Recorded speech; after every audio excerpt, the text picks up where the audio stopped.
Uma vala comum que continha os restos de cerca de 450 pessoas suspeitas de vampirismo foi encontrada em Luzino, na Polônia. O local foi identificado por trabalhadores de estrada, próximo a um cemitério do século XIX. E revelou uma prática macabra usada antigamente na região para evitar o levantamento dos mortos-vivos. Cada corpo na vala foi decapitado, com os crânios posicionados entre as pernas e uma moeda inserida na boca. O arqueólogo Maciej Stronsky explica que esses rituais foram realizados em resposta às ligações locais em vampiros. Acreditava-se que a decapitação impedia o retorno dos mortos, enquanto a moeda na boca seria uma forma de anular a maldição vampírica.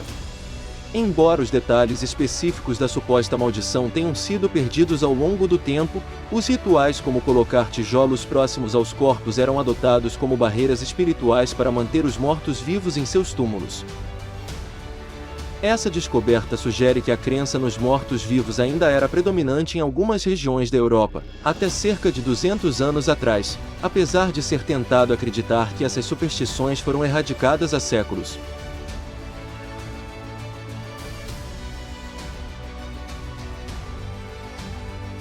Em Merdlin, na Baviera Ocidental, os arqueólogos fizeram uma descoberta notável: uma espada da Idade do Bronze, extremamente bem preservada, datada do final do século XIV antes da Era Comum.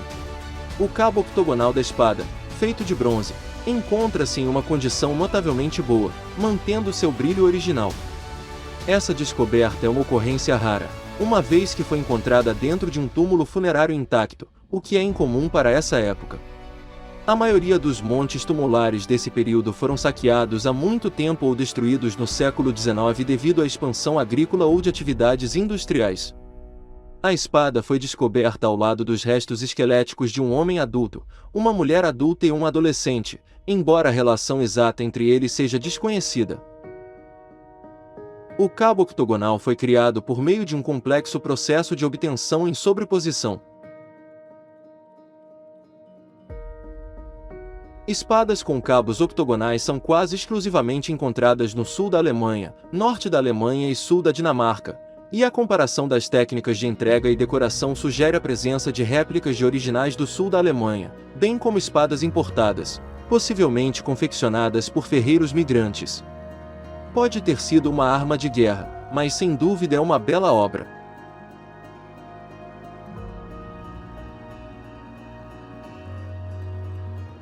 Um antigo enigma com 163 múmias infantis, especialmente preservadas há 200 anos, está sendo desvendado na Capela das Crianças das Catacumbas Capuchinhas de Palermo, na Sicília.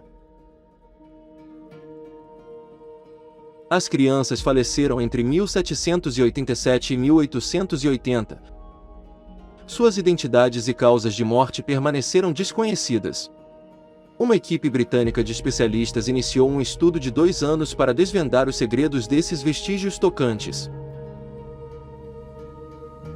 As catacumbas abrigam mais de 1000 múmias e esqueletos adultos, mas os corpos infantis despertam especial fascínio devido à incrível preservação.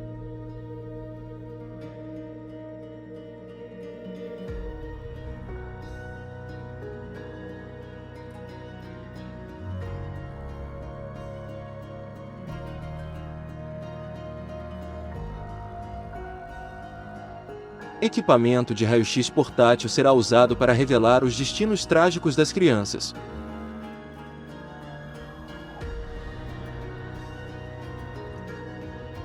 A pesquisa visa entender as razões por trás dessa prática funerária e elucidar a vida, saúde e status social desses jovens naquela época. Se você gosta deste assunto, comente e se inscreva no canal. Embarque em uma jornada para desvendar os mistérios do mundo inexplicável e descobrir o inexplorado. Na região da Morávia, na República Tcheca, encontra-se uma coleção singular de múmias que há muito intriga antropólogos da Universidade Masaryk em Brno. Embora não sejam tão antigos quanto as múmias egípcias, esses corpos meticulosamente preservados oferecem vantagens em termos de perspectivas científicas.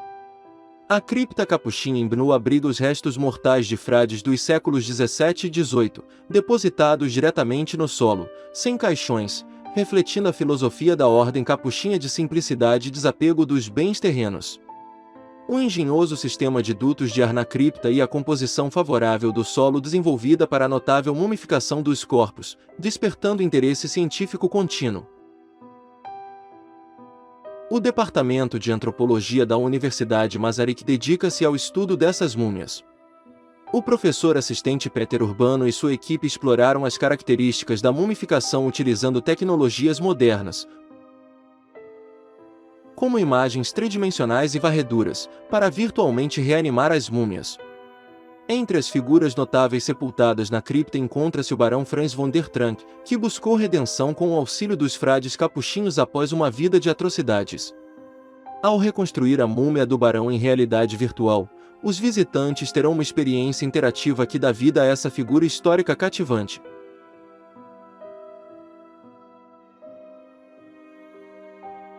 Um grandioso enigma chegou a Paris, França, em setembro de 2022, erguendo-se majestosamente a uma notável altura de 2 metros. Seu corpo seminu emana um poder e divindade que evocam os antigos deuses egípcios ou uma jovem santa grega.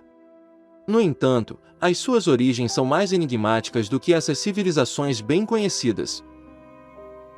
Essa estátua de arenito representa um monarca ou sacerdote supremo do antigo reino leonita, uma sociedade outrora florescente que prosperou por 1500 anos no fértil oásis e ponto de comércio de Data.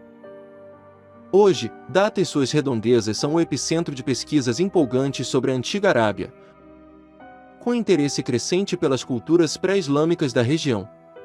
Os leonitas possuem uma presença notável no Antigo Testamento, e os estudiosos acreditam que eram um povo pacífico que floresceu por meio do comércio. No entanto, à medida que mais de seu reino é revelado aos tempos modernos, o mistério em torno de suas práticas cotidianas e religiosas se aprofunda. Essa incrível estátua está atualmente em exibição no Museu do Louvre, em Paris, há 5 anos, permitindo que os visitantes testemunhem os tesouros sendo revelados em Data.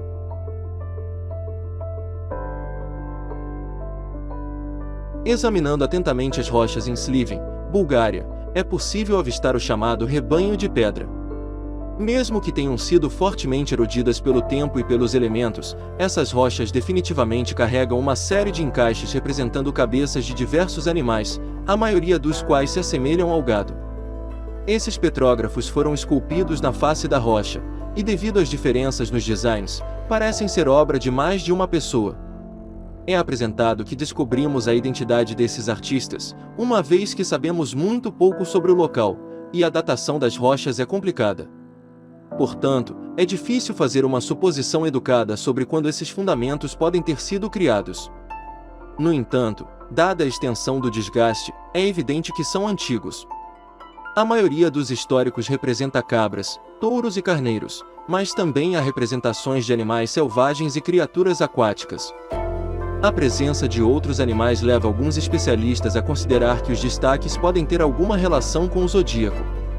No entanto, é igualmente possível que tenha sido uma antiga equipe de agricultores tentando contar o seu rebanho.